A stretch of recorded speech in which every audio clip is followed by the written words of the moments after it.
You've seen the signs on the restaurant doors and windows: no shirt, no shoes, no service. And it makes sense, because there are health issues involved as well as the sensibilities of patrons who can't stomach the sight of a hairy back or gnarly toes along with their meal.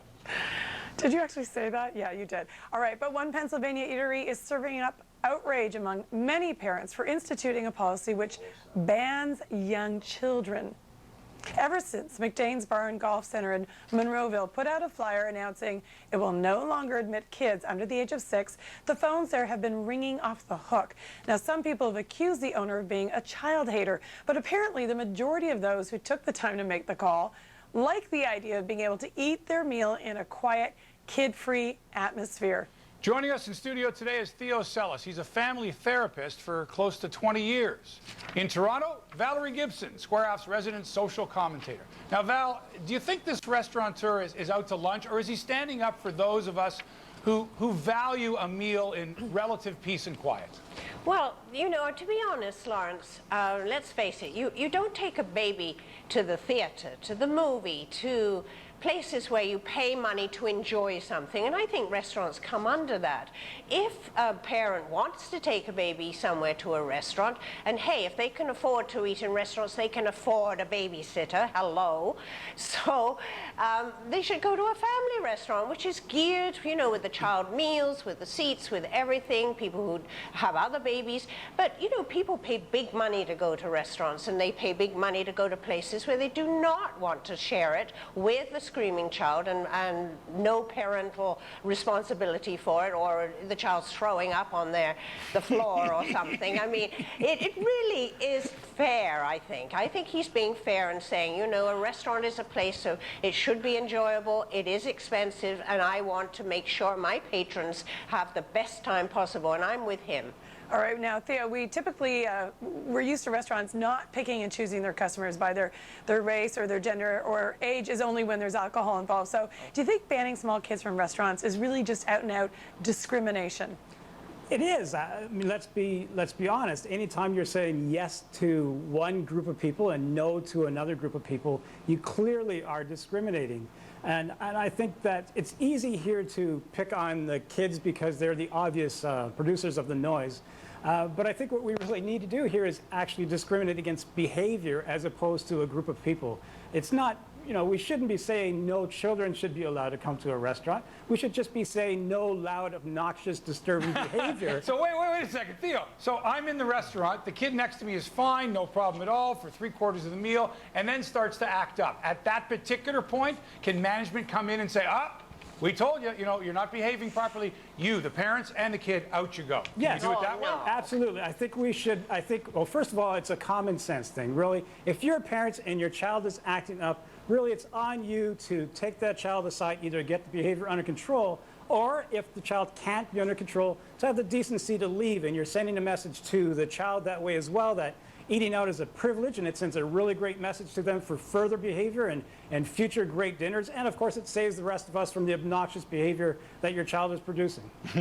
Now, Valerie, you had mentioned family restaurants, and you know, I have a 3-year-old and a 5-year-old, and I'll be honest with you, there aren't a lot of family restaurants out there. And as an adult, I want to know that I can go to a restaurant with my family, and it doesn't have to be, you know, one that caters to pizza and hot dogs, and if I'm lucky, I get a half-decent meal myself. So yes, I don't, you know, so I'm not really comfortable with just going to those kinds of restaurants. But surely, you know, you're going to spend, you know, $100 on your wailing baby. Absolutely. You know?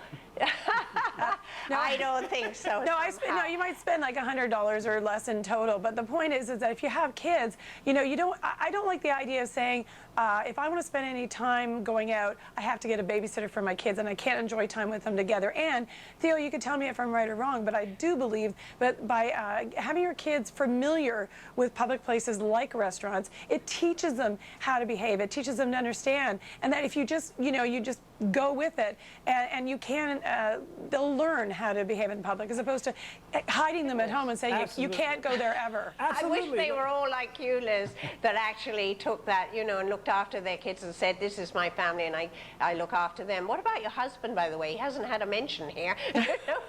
However, Because he would rather we just leave them at home. I think restaurants have rules. Everywhere you go where you pay money has rules and regulations, whether it's clothing, behavior, whatever it is, wherever you go. And I think, why not follow and keep to the rules of the establishment? Yeah. I think that's quite fair. But then you feel like you're an outcast if you go and say, let's say Mark's rule, you know, lives, and if your children misbehave, you get turfed. I mean, imagine the embarrassment of that How happening. about, Liz, start with the mall. Like, if your child can handle the mall, how many times have we seen kids freaking out at the mall, throwing temper tantrums, and the parents whining back to them and begging them to be quiet or ignoring them? Start at a place where, you know, the shopping mall or the grocery store. And if your child is able to behave appropriately there, then from there, take a step up and bring them to a fancy restaurant and give them the chance to learn how to behave and enjoy the meal. But obviously, if your child's not going to enjoy the restaurant, is going to have a difficulty sitting still, and it's not a place where they're likely to behave, why not save yourself and everyone else the hassle?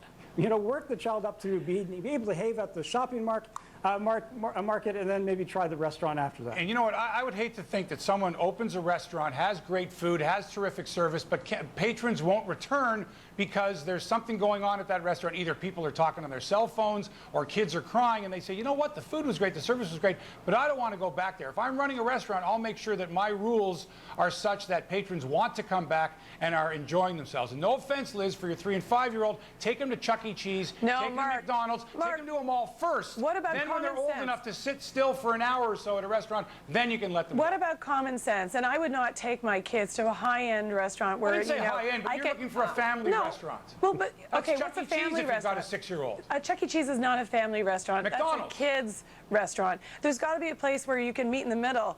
Parents can enjoy themselves, kids can enjoy themselves. And I have found a couple of places like that, but I'm just saying, you know, you're crazy if you keep taking your kids to high-end restaurants where everybody's dressed up to the nines and your kids are, you know, Not dressed to the are nines. not behaved. No, are just not behaving. There's also a time difference. You take your kids for dinner at 5:30. A lot of people will eat dinner at 8 if they don't want kids around. Val, what do you think about that? Would you be more inclined to go to dinner later, not expecting to see kids? You'd be okay if the kids were there I at would 5:30 or prefer, 6? if I'm going to pay hundreds of dollars for a meal, I would prefer not to have kids screaming, running around, vomiting, throwing up, spitting, I you agree. know, all the things they do, 100%. unfortunately. And I absolutely agree about the social graces. That's a phrase that you don't hear nowadays, Right. about manners, social graces, teaching your children to behave in a restaurant. And that's done right from the start, you know, when they go out. And it started very slowly, exactly, somewhere else. But I don't think- mean to be rude here, and I do have some social graces, but I got to cut everybody off because we're out of time, and our sponsor would get upset. Thanks so much to Thanks, Valerie Mark. Gibson Thanks, and to Liz. Theo Sellis. Thank you. Thank you.